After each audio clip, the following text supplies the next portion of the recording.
Pets are a major part of most Americans' lives. These days, about 68% of American households have a pet of some kind, often more than one. Pets are our companions. They are, for children, often the first serious responsibility that a child has to undertake. And for many of us, they become family members. But in 1942, when approximately 120,000 Japanese Americans living on the West Coast learned that they would have to leave their homes and be sent away to confinement camps in the interior of the country, the instructions were very clear. No pets of any kind will be permitted. Yes, no one is allowed to bring their pets. So that was a little bit heartbreaking. They had to leave their dogs or cats at home. So they had to actually give it away so someone could take care of it. I had a dog, and the dog was a great companion. Would go to the park with me and so forth. It was probably a mixture of German Shepherd and something else. I had a canary. The canary, my mother adored because this canary would ring a bell whenever we sat down to eat. And so we would give him love rice. So we call this canary, yellow canary, a Japanese canary because, how many birds we eat rice? We don't know. Then at the World's Fair, you could buy these little turtles with beautiful colors, decorated pictures. Goldfish. Real cheap, inexpensive goldfish. I probably wouldn't have never missed that one, but it was still a pet. We left our two pets with the neighbors. At first I was going to put them to sleep, but my neighbor says, no. He says, we'll take care of them for 6 months. So I left it with them. And the small dog, after several days, it started to eat. But my dog wouldn't eat or drink. She put out water for him and feed for him and just wouldn't touch it.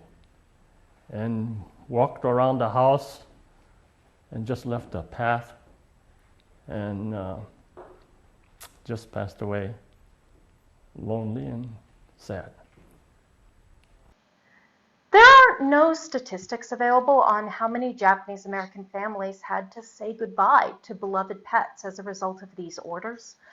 For the most part, families turned to friends or neighbors in order to find caretakers for their animals.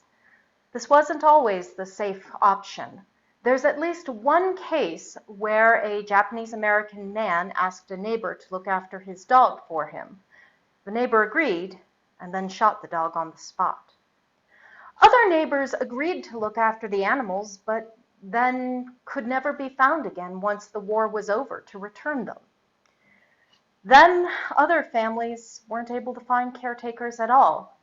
That often involved needing to either abandon their beloved pets or to make one final trip to the vet before they had to leave their homes.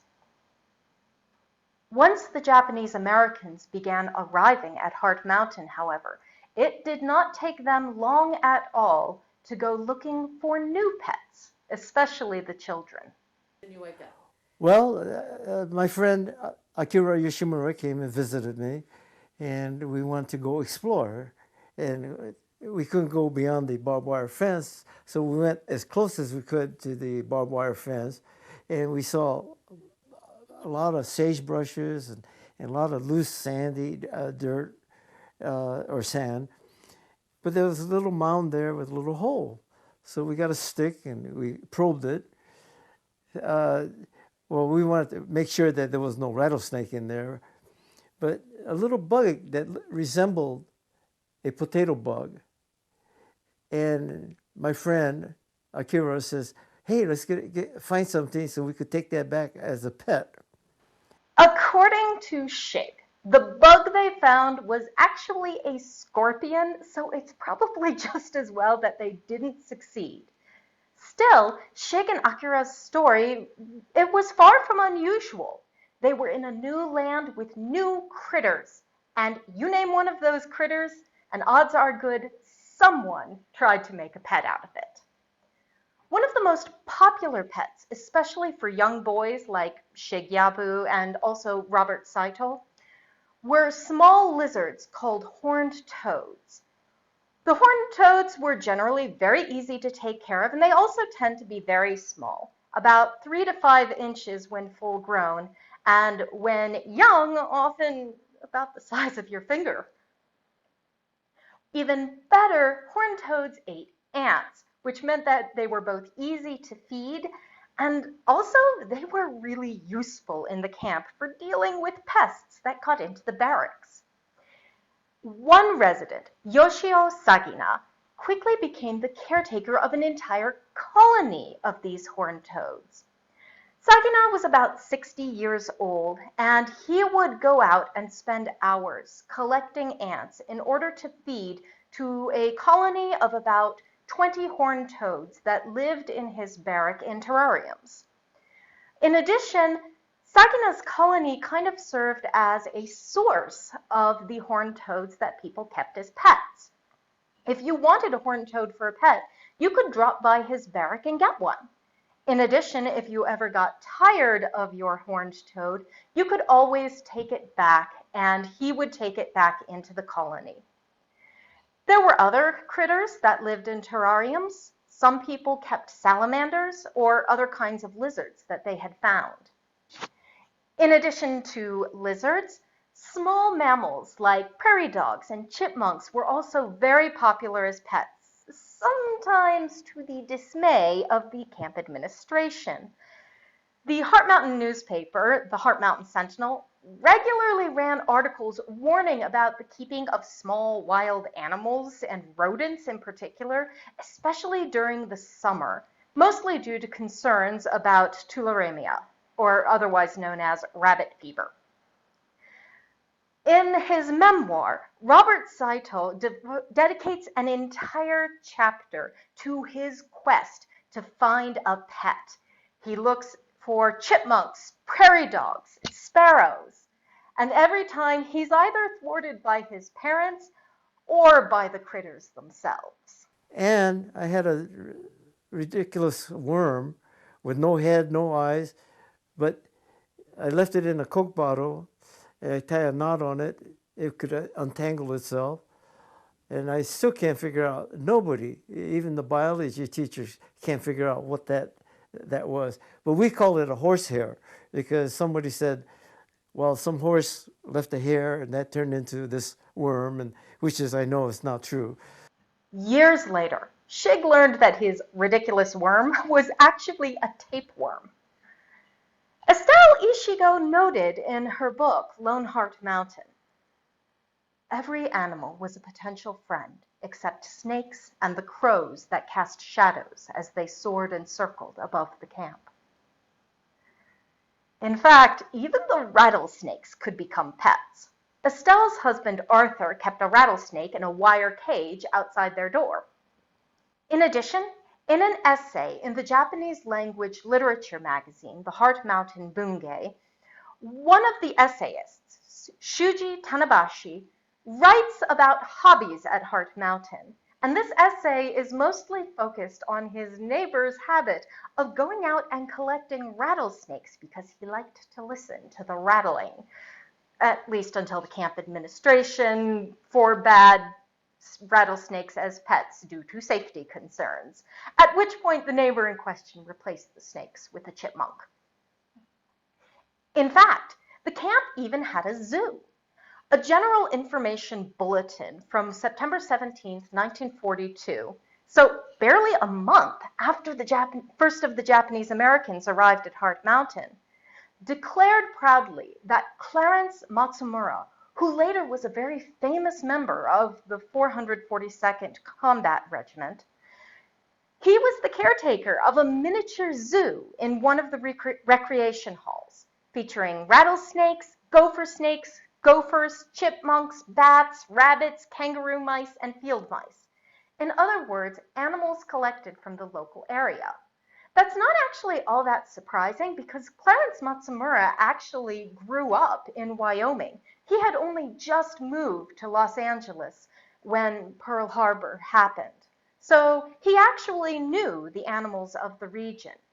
And when he was featured in one of the Sentinel's This Week's Heroes column, they mention his love of animals, up to and including snakes, and also his practice of doing his own taxidermies.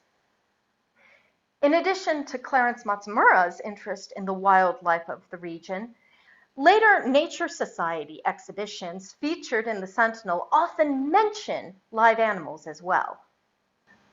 Now, up to this point, I've mostly been talking about how the people confined at Heart Mountain went out into the wild to collect, frankly, rather unusual animals to keep as their pets. So what about more traditional kinds of pets? And by that, I mostly mean dogs and cats. Well, they were there as well. A photograph from the camp shows Estelle Ishigo with a black dog, for instance. And her drawings of Heart Mountain often feature dogs and cats among the people of the camp. In addition, camp documents also suggest that cats and especially dogs were common enough that rules had to be put in place, particularly later in the camp's life. But as early as March of 1943, so less than a year after the camp started, dogs were common enough that a special issue of the Sentinel regarding tick fever included a warning that dog owners should very carefully check for the pests on their dogs. By November of 1943, the Sentinel was publishing warnings to owners to keep their dogs at home after there had been several reports of dog bites filed. Then, in May of 1944, the Community Council of Heart Mountain approved a series of regulations regarding the keeping of animals, with a specific focus generally on cats and dogs. This included rules regarding the feeding of strays, the official registration of pets, and also red fiber registration tags to be worn by pets, along with a warning that any animal not wearing such a tag would be subject to removal by the administration. Now, this sounds harsh, but it's very probable that these rules were put in place due to concerns about rabies. There are several mentions in the Roundup column of the Sentinel, which features news from the other camps. Animals are often mentioned in the Roundup column.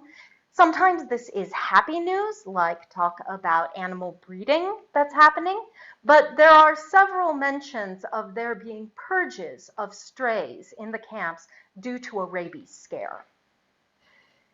In addition, in one of the more amusing anecdotes about dogs in the camp, in June of 1944, the Sentinel noted that one of the key moments in a softball game happened when a catcher, going after the ball, found himself being chased by a dog, which allowed the opposing team to make a home run. Cats tend to appear far less in the official camp news, possibly because they tend to be less inclined to dramatic interventions in softball games. However, they were definitely present. Estelle Ishigo frequently included them in her sketches. Also, Mary Oana submitted an article to the Sentinel in March of 1943. Now, the article was mostly a somewhat whimsical complaint about the fact that her barracks mates refused to let her have a dog. But she does offhandedly mention in the course of that complaint that she does have a cat. In addition, Estelle Ishigo actually went out and took a census of pets in the camp. Now, we don't know. This might have been part of that formal registration required by the May 1944 regulations. That would explain why her census only counted dogs and cats. Estelle didn't record birds, chipmunks, rabbits, snakes, or any of the other of the many types of critters that got adopted. However, her census did report equal numbers of dogs and cats in the camp. In fact, at least one cat was registered as belonging not to a particular person or family, but to one of the mess halls in Block 21, so that cat may have been a professional mouser. Now, the presence of all these dogs and cats does raise an interesting question. Where did they come from? At least some of them were pets that had been smuggled into the camp or sent to rejoin their families by caretakers.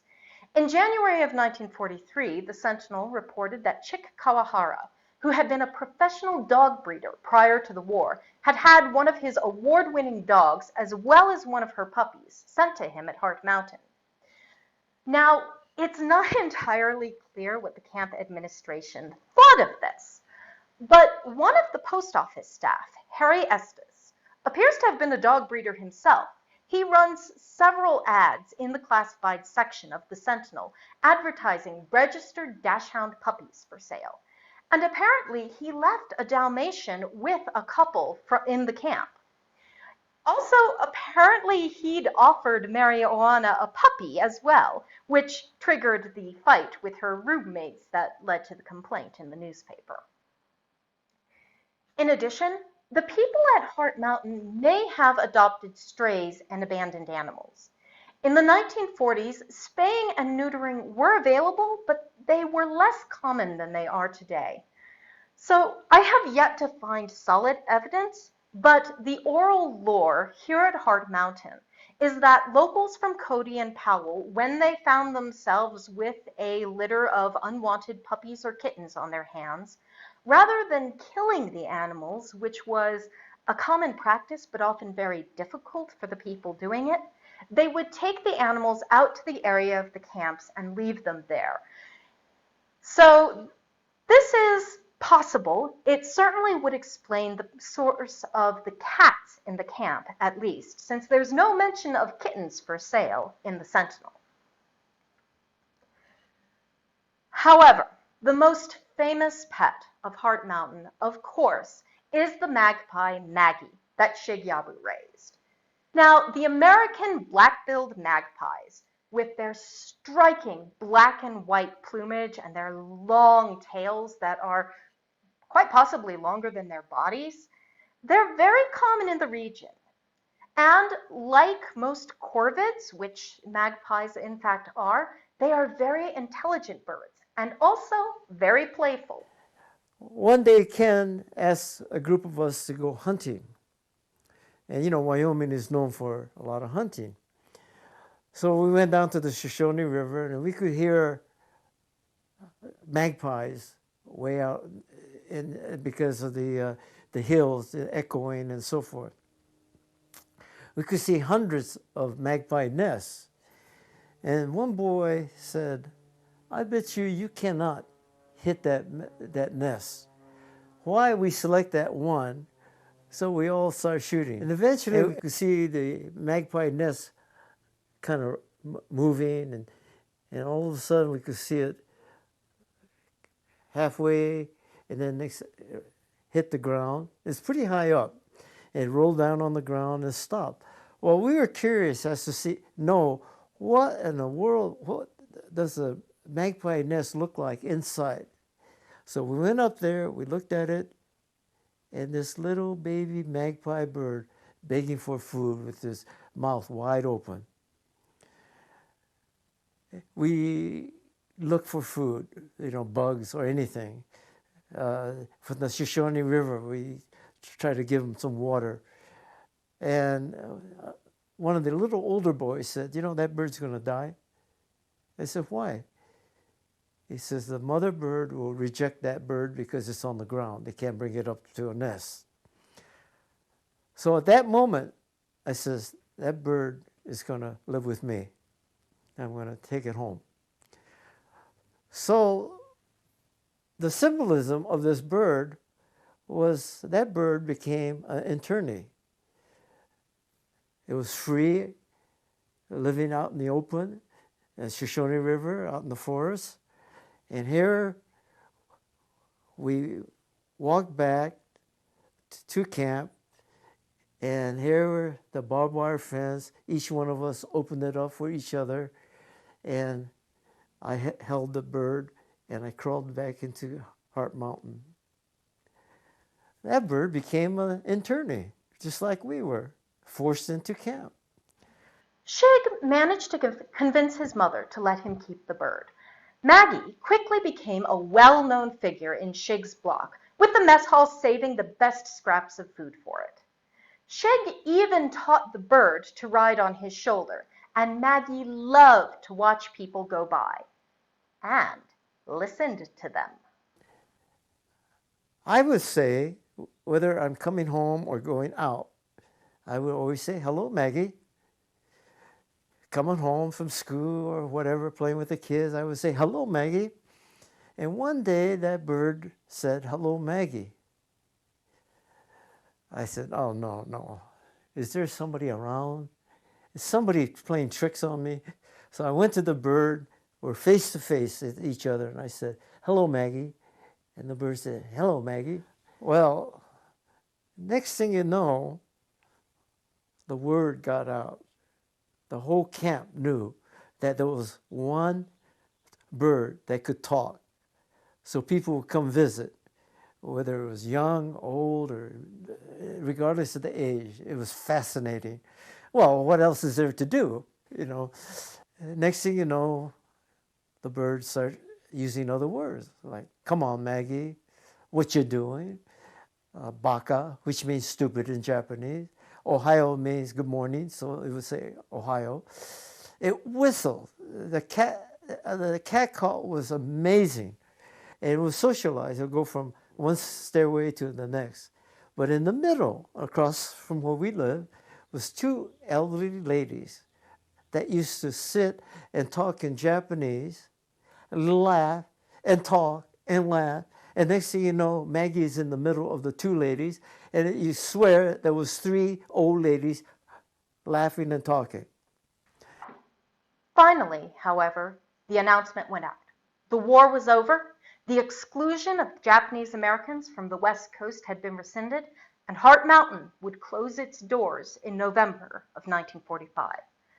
Now, this decision was a happy one, but it also meant a lot of decisions for the people who'd been confined to Heart Mountain for 3 years. Should they go back to their old homes? Was there anything left to go back to? And for those who had acquired pets at Heart Mountain, what were they going to do with them? It was a hard decision for many of them. Most of the people confined at Heart Mountain, along with the other camps, they'd been forced to sell everything they had. Even those who had left properties to neighbors or renters didn't know what they'd find when they returned. They got even more concerned when the first early people who left to go to the West Coast sent back word that most of the properties had been neglected or sold in their absence, and storage facilities had been looted and ransacked. So when it came to pets, many of them found themselves in the same situation they'd been faced with when they left their homes. Too many uncertainties to believe that they could take care of an animal. Going back to Estelle Ishigo's Lone Heart Mountain, she describes the way the camp emptied out. Hand-carved names hung over deserted doorways, and sometimes a cold and hungry cat or dog crept in from the freezing wind of coming winter to look for a master who would never return.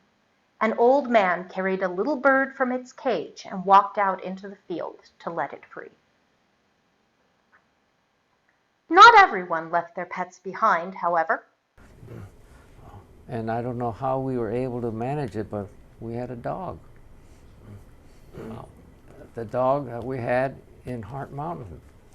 I don't recall how we got the dog in Heart Mountain, but it was a Cocker Spaniel we had in Heart Mountain, and somehow my folks got it shipped, and we had the dog there in that trailer camp. Wow. What was the dog's name? Smudgy. So it was black. Shig planned to take Maggie back to the West Coast with him. So Maggie and I had quality time, and we would talk.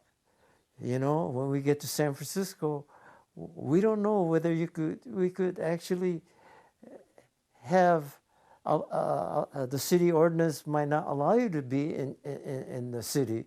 Maybe we might donate you to the Fleischhacker Zoo. That way I could come and visit you every weekend.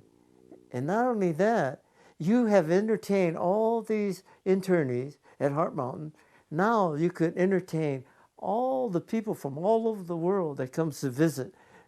Because how many birds could whistle and talk and make a fool out of themselves and making a fool out of the other people? But Maggie never left Heart Mountain. In October, roughly a month before Shig's family left the camp, the magpie fell ill and passed away. Shig buried Maggie at Heart Mountain, along with its favorite toys.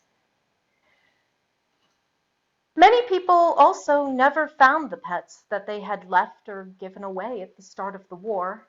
But for a few lucky people, the end of the exclusion led to happy reunions. The windows were all broken, the furniture was all stolen, so we had to replace it all. And so that part was pretty hard on my parents, I think. And so that part was not too good. And so that's what I kind of remember going back to the thing. And our neighbors are still good. They really treat us good. And our cats and dogs are still alive. Oh, Amazing. Mama cat, right? Amazing. Was it Mama cat? Mama cat. Mama kitty. Mama kitty. Mama kitty. She We was call her still- Kitty, even though she was a mom. Animals are a huge part of our lives, especially the lives of children. And for the people at Heart Mountain, there was a special kind of significance to keeping animals. It reflected so closely on their own situation. I mentioned Tanabashi's article in the Japanese Language Literature magazine. At the conclusion of his article, he reflects on the chipmunk that his neighbor adopted when he had to get rid of his rattlesnakes. Tanabashi writes, "Living in that box, the chipmunk wanted for nothing and never had to worry about predators. In a way, he was much like us. Seen from outside the barbed wire fence, people would think this an easy life with everything we need provided for us. But just as we would rather be sweating and fighting to survive outside the fence, I'm sure the chipmunk would find gathering his own seeds and nuts and sleeping in a hole to be far more satisfying." Well, according to a fellow by the name of Peter Duchot, who is a writer with Hallmark, he mentioned this to me. He says, Maggie did not want to leave Heart Mountain, did not want to leave Wyoming.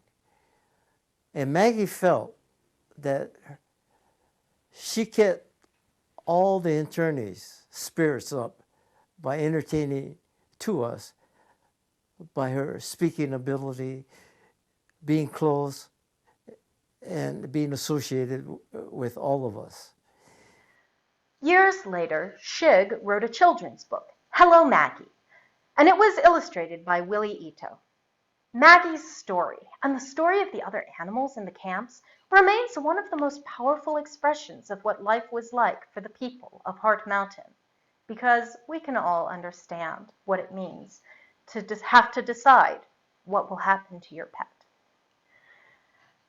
As a final note, this video was inspired by a litter of kittens who turned up in the memorial garden of the museum. When it was clear that their mother wasn't coming back, we took them in and managed to find foster families to raise them. In fact, we even discussed the possibility, if we couldn't find a home for one of them, well, we might take a page from that mess hall in Block 21 and get ourselves our own professional museum mouser. I am, however, happy to say that by the time of recording this, all of the kittens have found new homes and new families.